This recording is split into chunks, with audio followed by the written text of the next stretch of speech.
Thiruvananthapuram medical കോളേജിൽ തീപിടുത്തം. Multi speciality ബ്ലോക്കിലെ അത്യാഹിത വിഭാഗത്തിലാണ് തീപിടുത്തമുണ്ടായത്. അത്യാഹിത വിഭാഗത്തിലെ പോർട്ടബിൾ വെന്റിലേറ്റർ മെഷീനാണ് കത്തിയതെന്നാണ് വിവരം. തീപിടുത്തത്തെ തുടർന്ന് ICUവിലുള്ള രോഗികളെയും സ്റ്റാഫിനെയും മാറ്റി. ഷോർട്ട് സർക്യൂട്ട് മൂലമാണ് തീപിടുത്തമുണ്ടായതെന്നാണ് സംശയം. ഈ ബ്ലോക്കിൽ നിരവധി രോഗികൾ ഉണ്ടായിരുന്നുവെന്നാണ് വിവരം.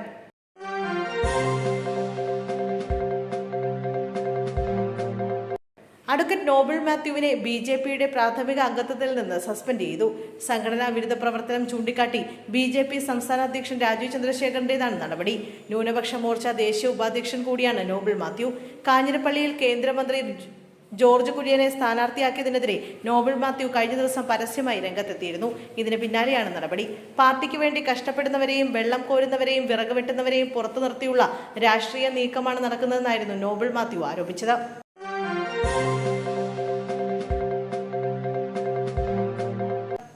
ശബരിമല സ്വർണ്ണക്കൊള്ള കേസിൽ തന്ത്രി കണ്ഠരര് രാജീവർക്ക് ക്ലീൻ ചിറ്റ് നൽകിയ വിചാരണ കോടതി പരാമർശത്തിന് ഹൈക്കോടതി സ്റ്റേ. സർക്കാർ നൽകിയ അപ്പീലിലാണ് സ്റ്റേ നൽകിയിരിക്കുന്നത്. സർക്കാർ നൽകിയ അപ്പീലിൽ വാദം കേൾക്കാനും നിർദ്ദേശമുണ്ട്. തന്ത്രിയുടെ ജാമ്യ ഹർജിയും വിചാരണ കോടതിയുടെ പരാമർശങ്ങളും എതിർത്താണ് സർക്കാർ ഹൈക്കോടതിയിൽ അപ്പീൽ നൽകിയത്. തന്ത്രിക്ക് ശബരിമല സ്വർണ്ണക്കൊള്ള ഗൂഢാലോചനയുടെ ബന്ധമുണ്ടെന്നും വിചാരണ കോടതിയുടെ നിരീക്ഷണങ്ങൾ വസ്തുതാവിരുദ്ധമാണെന്നും തന്ത്രിയുടെ ജാമ്യം റദ്ദ് ചെയ്യണമെന്നും സർക്കാർ ഹൈക്കോടതിയിൽ ചൂണ്ടിക്കാട്ടിയിരുന്നു. അപ്പീലിൽ തന്ത്രിക്ക് ഹൈക്കോടതി നോട്ടീസ് നൽകി.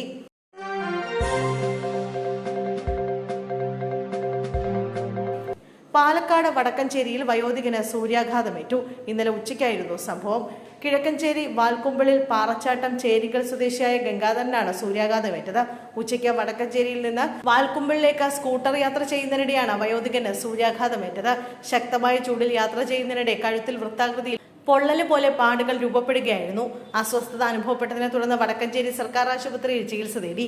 സംസ്ഥാനത്ത് ചൂട് കിടക്കുന്ന സാഹചര്യത്തിൽ ഉച്ചസമയങ്ങളിൽ അനാവശ്യമായി പുറത്തിറങ്ങുന്നത് ഒഴിവാക്കണമെന്നും ആവശ്യമായ മുൻകരുതലുകൾ സ്വീകരിക്കണമെന്നും ആരോഗ്യവകുപ്പ് നിർദ്ദേശിച്ചു.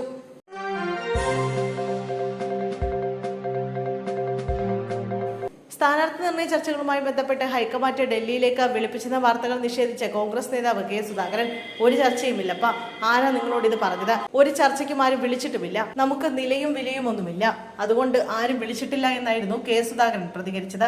നിലയും വിലയും എന്ന് പറഞ്ഞാൽ എന്താണ് ഉദ്ദേശിച്ചതെന്ന ചോദ്യത്തിന് ചിരിയോടെ എന്നെ വിളിക്കേണ്ട എന്ന മറുപടിയിൽ ഒതുക്കി. സ്ഥാനാർത്ഥി നിർണയത്തിൽ അതൃപ്തിയുണ്ടോ എന്ന ചോദ്യത്തിന് കൃത്യമായി പ്രതികരിക്കാനും സുധാകരൻ തയ്യാറായില്ല. രാവിലെയാണ് K. സുധാകരൻ ഡൽഹിയിലെത്തിയത്.